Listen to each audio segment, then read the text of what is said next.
wabarakatuh.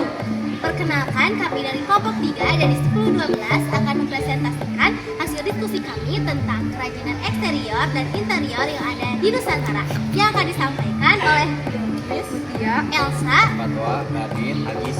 Selamat menyaksikan. Yang pertama dari daerah Boyolali, yaitu lampu gantung tulang sebagai hiasan interior. Pertama, sejarahnya. Berawal dari Desa Tumang, Boyolali yang sejak lama terkenal sebagai sentra kerajinan, tembaga, dan kuningan. Awalnya, pengrajin membuat peralatan rumah tangga, lalu berkembang menjadi lampu gantung hias. Tradisi ini dimulai sejak zaman kerajaan Mataram Islam sejak abad ke-16. Konon, Kiai Ageng Rogesio, kerabat kerajaan, mengajarkan warga Desa Tumang cara mengubah logam untuk perkembangan istana. Awalnya mereka cuma bikin dangdang dan kuali. Tapi seiring masuknya pengaruh infrastruktur kolonial dan modern, mereka mulai menciptakan lampu gantung yang rumit seperti lampu gantung Tumang. Lalu ciri-cirinya yaitu warna emasnya alami, melambangkan ketangguhan dan kemakmuran. Proses penempuan ribuan kali oleh tangan pengrajin mencerminkan kesabaran manusia dalam menghadapi ujian hidup untuk mencapai hasil yang indah. Lalu, bagian C, nilai dan filosofis. Nah, nilai filosofisnya yaitu logam tembaga melambangkan ketangguhan dan kemakmuran. Proses penempaan ribuan kali oleh tangan pengrajin mencerminkan kesabaran manusia dalam menghadapi ujian hidup untuk mencapai hasil yang indah. Lalu kegunaan fungsinya yaitu sebagai elemen estetika, fasad, bagian depan bangunan atau dinding taman yang memberikan kesan megah, mewah, dan tahan terhadap cuaca ekstrim selama ruangan. Yang kedua, ada kerajinan tembaga kuningan Tumang, Cipogo, Boyolali. Sejarahnya, tradisi mengolah logam di Desa Tumang, Boyolali diperkirakan sudah ada sejak abad ke-16, tepatnya di masa kerajaan Mataram Islam. Konon, Kiai Ageng Rogesio, seorang kerabat keraton, mengajarkan warga setempat cara menempa logam untuk perlengkapan istana. Seiring waktu, keahlian ini berkembang menjadi pembuatan elemen arsitektur luar ruangan seperti bulat dinding besar yang kini menghiasi gedung-gedung mewah dan masjid-masjid besar di seluruh dunia. Ciri-ciri rinci, kerajinan ini menggunakan lempengan tembaga berkualitas tinggi yang ditepa secara manual menggunakan palu, teknik bend, hand. Tekstur permukaannya memiliki pola pukulan yang artistik dan warna emas kemerahan alami yang dihasilkan dari proses oksidasi dan polesan berkaca. Nilai filosofis. Logam tembaga melambangkan ketangguhan dan kemakmuran. Proses penempaan ribuan kali oleh tangan pengrajin mencerminkan kesabaran manusia dalam menghadapi ujian hidup untuk mencapai hasil yang indah. Kegunaan dan fungsi. Sebagai elemen estetika, fasad atau bagian depan, bangunan atau dinding taman yang memberikan kesan megah, mewah, dan tahan terhadap cuaca ekstrim luar ruangan. Yang kedua dari daerah Magelang. Yang pertama yaitu kerajinan kayu riklok. Sejarahnya, kerajinan riklok lahir dari tangan kreatif seorang seniman lokal bernama Nurhapana di Dusun Tinggalkulon, Wonorejo, Magelang, yang lokasinya sangat dekat dengan Candi Borobudur. Muncul sekitar tahun 1990-an, awalnya kerajinan ini dibuat sebagai solusi dari limbah kayu yang melimpah di sekitar desa. Nur Hanifah ingin membuat souvenir yang tidak hanya untuk dipajang, tapi juga punya suara dan karakter unik yang bisa dibawa oleh turis. Nama riklok sendiri diambil secara onomatop, yaitu tiruan bunyi dari suara kayu yang saling beradu saat kerajinan tersebut digerakkan. Kini riklok sudah menjadi branding desa wisata yang mendunia. Lalu, ciri-ciri dari riklok sendiri. Riklok menggunakan bahan dasar limbah kayu, sering kayu munggur atau sisa perkayuan lainnya yang dibentuk menjadi figur-figur unik. Paling ikonik adalah bentuk pensil riklok. Wayang riklok, ciri khas paling menonjol adalah penggunaan akses rambut kelapa tepas sebagai rambut atau hiasannya, serta pewarnaan manual menggunakan teknik lukis titik-titik atau batik kayu. Setiap produk selalu punya bagian yang bisa digerakkan untuk dihasilkan rikrok yang asli. Lalu, nilai filosofis. Kerajinan rikrok adalah simbol dari resiliensi dan kreativitas terbatas.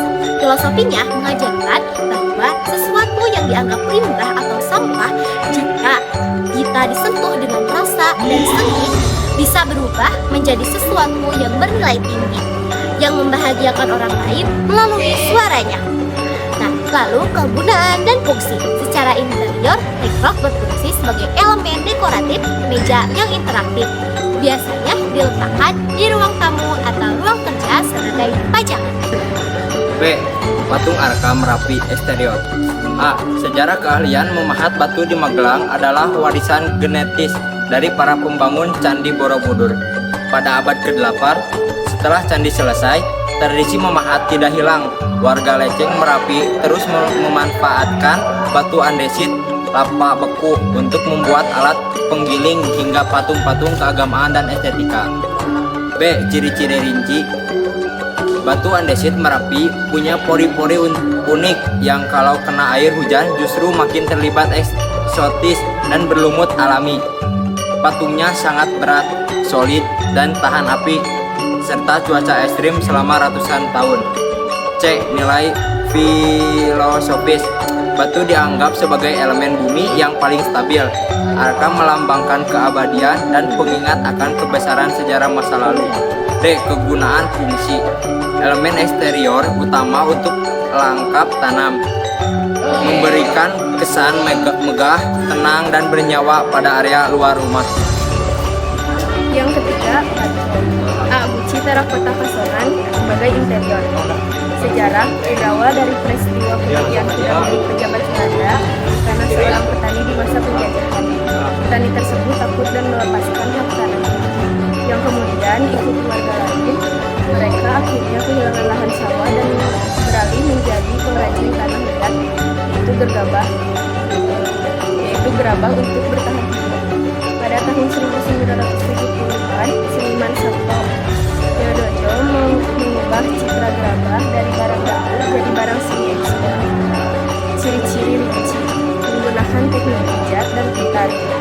Finishingnya menggunakan teknik pembakaran tradisional dan seringkali ditambah hiasan tempel berupa nilai naga atau bunga yang sangat menonjol. Nilai filosofis: tanah liat adalah simbol keindahan hati kembali ke tanah. Untuk kunci yang melambangkan rahim atau wadah penyimpanan rezeki yang melimpah. Kegunaan atau fungsi: kunci besar ini bisa ditaruh di pojok ruangan interior atau di samping pintu masuk sebagai simbol penyambutan tamu. B. Lampion terakota motif naga eksterior. A. Sejarah. Desa Kasongan di Bantul awalnya adalah pemukiman pengrajin gerabah dapur sederhana. Sejarahnya bermula dari ketakutan petani pada masa penjajahan yang beralih profesi menjadi pembuat tanah liat. Secara lahan sawah mereka dilepaskan pada tahun 1970-an. Seniman Sabto Yodojo mendorong pengrajin untuk membuat karya eksterior berukuran besar, termasuk lampion dan guci taman yang kini menjadi ikon Kasongan. B. Ciri-ciri rinci. Menggunakan bahan tanah liat terakota yang dibakar dengan suhu tinggi agar diletakkan di ruangan. Ciri khasnya adalah hiasan tempel, motif naga atau perola yang sangat menonjol, dan tekstur warna coklat kemerahan alami. C. Nilai filosofis. Tanah liat melambangkan kerendahan hati manusia yang berasal dari tanah. Motif naga pada lampion dipercaya sebagai simbol pelindung rumah dan pembawa keberuntungan bagi penghuni. D. Kegunaan atau fungsi. Sebagai rumah lampu atau hiasan dekoratif di area taman dan teras rumah untuk mempercantik pemandangan luar saat malam hari. 4. Dari Solo. A. Hiasan dinding wayang kulit tata sungging interior. Sejarahnya, wayang kulit tua mencapai puncak estetikanya di Keraton Kasunan, Surakarta. Sejarahnya bermula dari upaya para wali songo menyebarkan agama dengan memodifikasi bentuk wayang agar tidak melanggar hukum gambar manusia, sehingga dibuatlah bentuk pipih dan dari kulit. Di Solo, detail teknik tatahan melubangi kulit dan sungging mewarnai menjadi yang paling halus di seluruh dunia. B. Ciri-ciri menggunakan kulit kerbau jantan yang dikeringkan permanen. Berwarnanya menggunakan serbu emas asli, rada untuk tokoh-tokoh raja, detail tatahannya sekecil rambut dan sangat presisi. C. Nilai filosofis. Setiap detail warna punya arti, misalnya muka hitam berarti tenang atau teguh, muka cerah berarti berani atau marah. Wayang adalah cermin kehidupan manusia.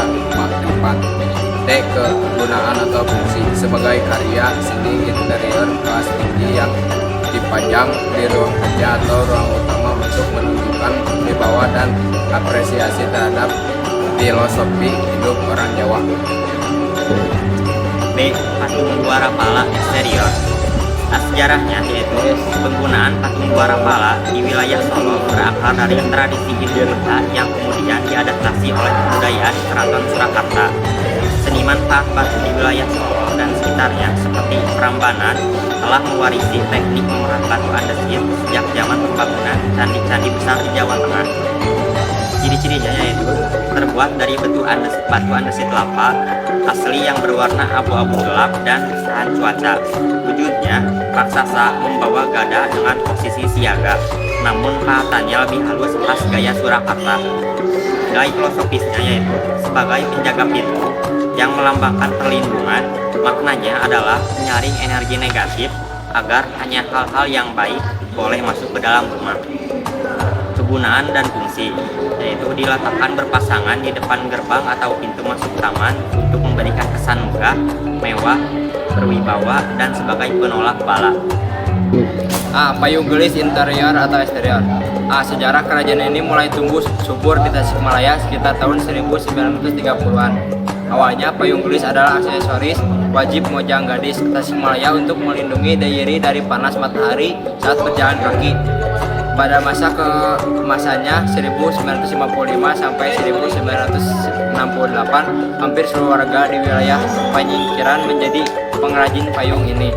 B. Ciri-ciri rinci. Rangka dari bambu, gagang dari kayu, dan tudung dari kertas atau kain santir. Ciri khas utamanya adalah lukisan bunga manual yang warna-warni dan detail anyaman benang warna-warni di bagian dalam rangka. C. Nilai filosofisnya, gelis berarti cantik, melambangkan keindahan budi pekerti dan perlindungan. Payung yang bulat melambangkan tekad yang kuat, sementara makin tua bermakna keharmonisan hidup. Kegunaan atau fungsi gunakan sebagai dekorasi interior, hiasan sudut ruang, lampu atau pajangan plafon, seperti tari tradisional dan elemen estetika dalam upacara adat seni. Kolom gelis raksasa eksterior. Sejarah industri kolom gelis sandal kayu cantik di Tasikmalaya dimulai sekitar tahun 1940-an. Untuk mempromosikan produk ini ke pasar dunia, para pengrajin di pusat kerajinan seperti Gobras mulai membuat versi raksasa sebagai ikon atau landmark. Kolom berasal dari bahasa Belanda klompen, sandal kayu. Seiring waktu, replika raksasa ini menjadi elemen eksterior yang wajib ada di depan toko atau taman kota sebagai identitas bahwa Tasikmalaya adalah pusat alas kayu terbaik di Indonesia. B. Ciri-ciri rinci.